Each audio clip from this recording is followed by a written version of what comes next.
আমাদের শুভকারী বালিকা মাধ্যমিক বিদ্যালয় একটি আদর্শ বিদ্যালয়।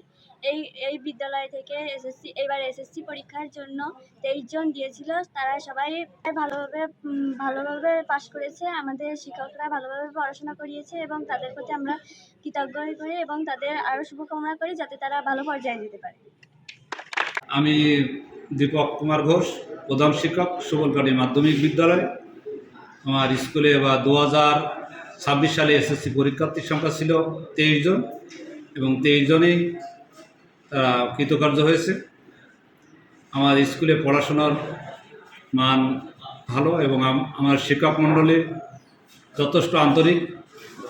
আমরা স্কুলে পাঠদানের পাশাপাশি আমরা বাড়িতে হাউস হোমওয়ার্ক যেটা বলে বাড়িতে খোঁজ নিই এবং সপ্তাহে একদিন অন্ততপক্ষে আমাদের যে কোনো একজন টিচার প্রতিটা স্টুডেন্টের বাড়িতে খোঁজ নেওয়ার জন্য যায়। আমরা আগামীতে স্কুলের মান উন্নয়নের লেখাপড়ার মান উন্নয়নের জন্য আপ্রাণ চেষ্টা করে যাচ্ছি।